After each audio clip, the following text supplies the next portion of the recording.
We used to just compare ourselves to our older sister. Now we compare ourselves to everyone on the World Wide Web. What are they wearing? How are they dressing? How are they flying? What car are they driving? What does their body look like? Oh, honey, I hope you're ready for today's episode because today we're talking about how comparison is killing your glow up journey. If you're ready to get started, get your ambition planner, get your pen, get your Post-it, and let's go. Hello ambition babes, welcome back to my channel. My name is Dion, also known as the face of ambition across all social media platforms.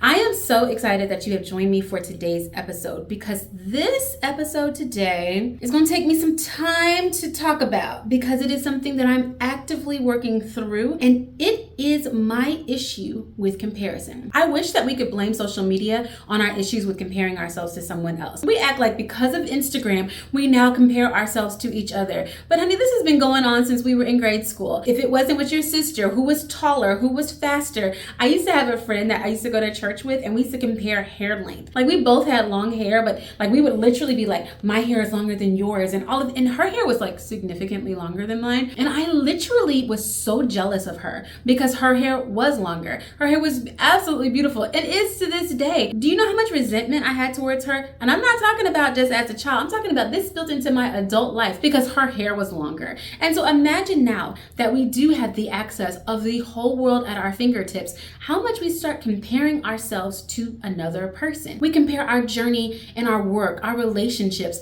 our health and wellness, and our money to someone else that is just curating their life and providing for us what they want for us to see. But it doesn't seem to matter. Whatever you're creating that I see, that's what I want. And the sad part of it is that comparison is literally killing us. It causes chronic stress, chronic illness, anxiety, jealousy, envy, imposter syndrome. There are so many things that get wrapped up into us comparing ourselves to someone else. We want exactly what they have, their body, their lifestyle. So what I want to do today is break the comparison curse. We have got to figure out exactly what to do because this is something that we have been doing for so long. This is going to take us actively doing something to be able to break our comparison syndrome. That's not a clinical term, but I'm going to definitely coin it. Chronic comparison syndrome. I don't know if it's a clinical term, but that sounds good to me because, honey, this is an illness. Something is terribly wrong with us. Every time we open the internet, every time we even look at anybody on the street, we want what they have, or how did they get it, or I wish I had her body and her booty and her car, and look how her husband acts towards her, and look how good her kids are. I mean, we compare ourselves to somebody else in every step and every part of our lives. Honey, I want to empower you. I want to empower us to be able to get over this chronic comparison syndrome once and for all. Did you know that we have 85,000 thoughts throughout the day, and 80% of those thoughts are negative? Of those 35,000 thoughts that we have throughout the day, 95% of those are repetitive thoughts. So imagine if 80% of my thoughts are negative and 95% of my thoughts are on repeat. Am I actually practicing gratitude, being grateful, not being able to compare myself to someone else, or feeling jealous, or feeling envy, or or just talking negatively about myself, my condition, my body, my money, my place in life, even God? We even put God into that scenario where we're like, God, where are you? Why did you allow this to happen to me? Why is it that I can't have the things that other people have? We start even blaming God for the situations that we're in when we start comparing ourselves to others. Like, God, it seems like God favors some people and not us. Like, they seem to get all the blessings. Every time they pray for something, they get it. And what is up with this manifesting whatever they want? They just think about it, or cut out some pictures and put it in their planner, and all of a sudden they have it. Like, God, why isn't that something that you're going to give to me? When I tell you, we have a chronic issue with comparing ourselves to other individuals, and it is seeped into every aspect of our life. So today, I'm going to break down some action steps that you can start to do as soon as today to stop comparing yourself to someone else. Psalms 139:13 says that we are fearfully and wonderfully made, that God knew us before he even put us in our mother's womb. So why is it that we're so unique, so precious, so one of a kind, that then we take all of our greatness and then we compare it to somebody else's greatness when we are unique in and of ourselves? Like, you're trying to be like somebody that you are just not.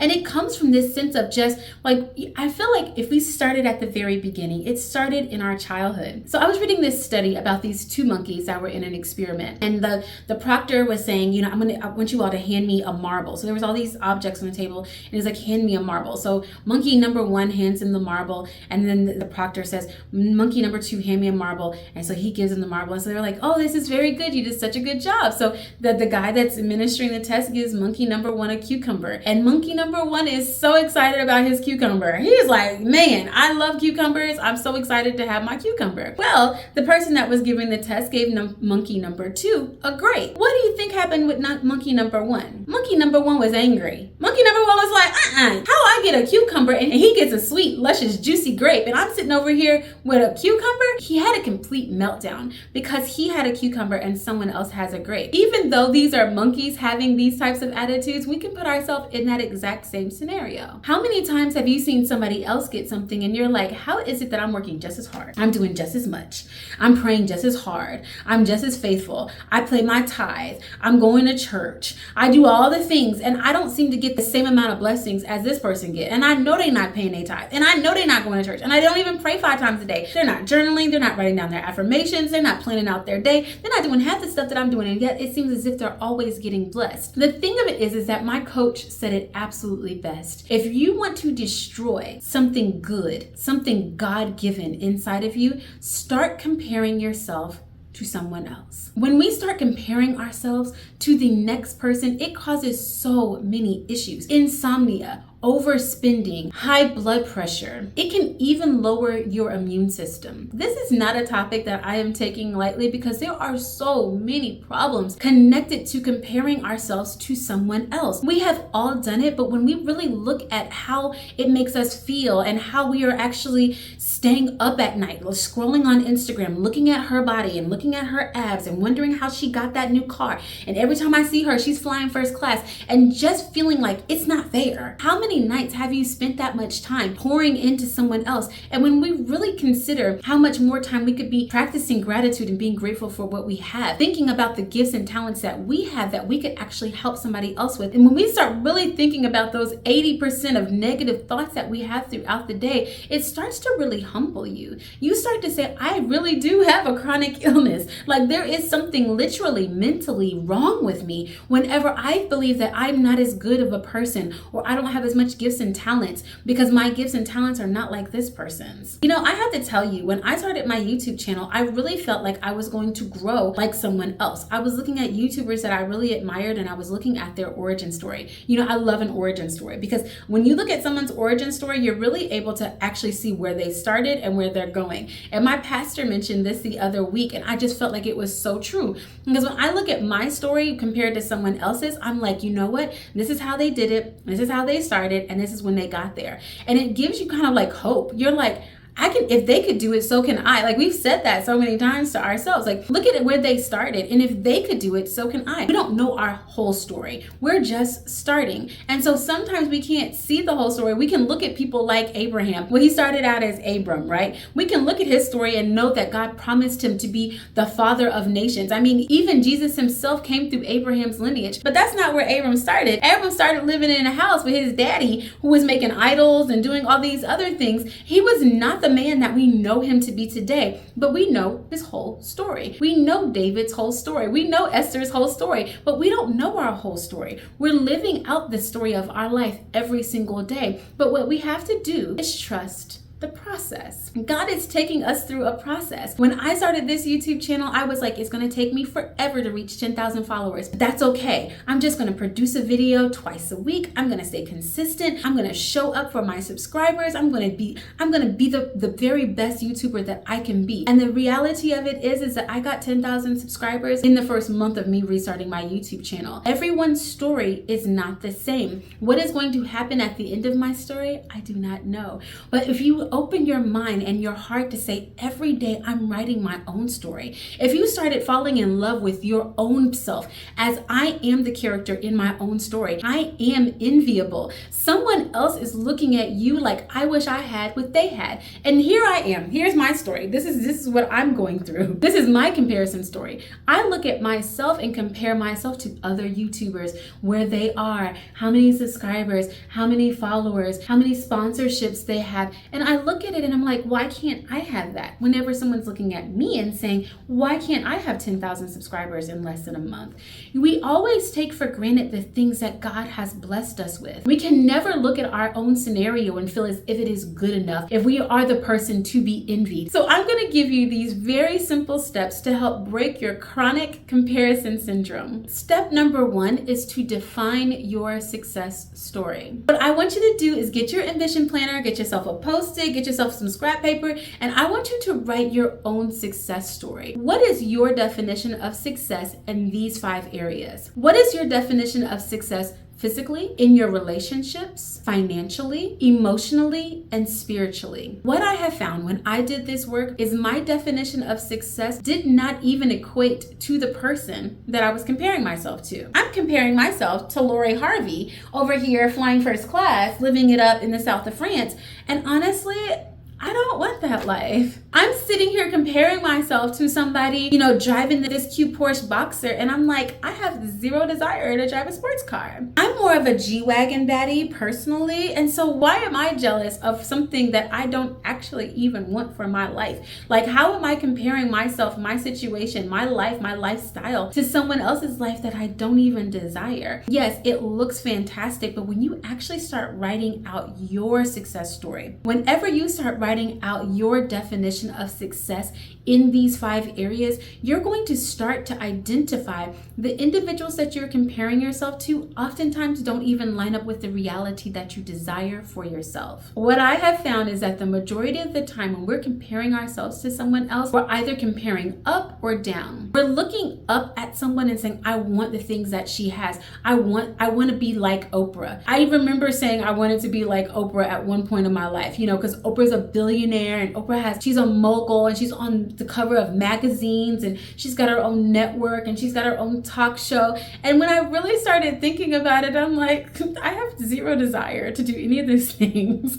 I don't actually want to be like Oprah. The thing that I was chasing that Oprah had was freedom. So what success meant to me whenever I looked at myself financially was that she seems to be financially free. Whenever I look at individuals like a Sarah Jakes Roberts, I love her spiritual life. The way that she shows up spiritually is something that is enviable. But whenever I really consider how I want to be able to show up and pour into individuals spiritually, it is different from the way that Sarah Jakes Roberts is doing it. She has her ministry, she has her path, and I have mine. How dare I take for granted the gifts and talents that God has given to me? Worried about comparing myself to, trying to mimic the things that someone else does whenever it's not me. If you want to be able to scale, grow, show up as your true and authentic self, even level up and reinvent yourself, you have to be true to yourself. You have to be authentic to who you are. But the unfortunate part is that oftentimes we don't know who we are. We are not self-aware enough to know,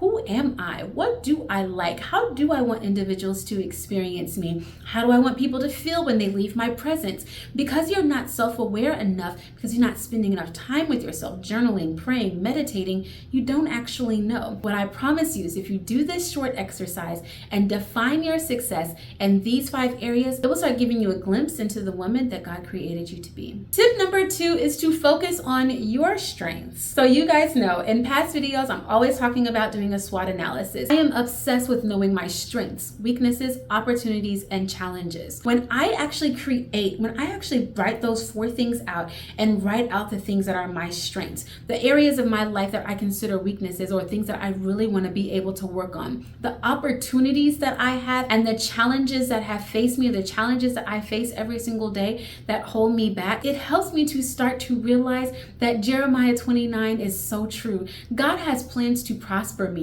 I have so many goals, so many aspirations, so many things that I want to be able to conquer. And I have strengths. Whenever you start focusing on the things that you do well, the things that make you amazing, the things and the gifts and talents that individuals are always celebrating you for, lean into your strengths. Because what I can promise you is nobody can do it like you. Just like your fingerprint is unique to you, your gifts, your talents, your skills are yours. This is not something that anybody else can mimic. Anybody else can show up and be like, my name is Deanna, also known as the face of ambition. I've heard individuals try to do it like me, try to show up like me. Honestly, imitation is the biggest form of flattery. But the reality of it is that I don't have to call them out on it. I don't have to worry about anybody that's doing anything like me, because what I know for sure is that God created me unique. My fingerprint is unique, my voice is unique, my platform is unique, and so is yours. Nobody can take from you what is yours. God has given the gifts and talents to all of us.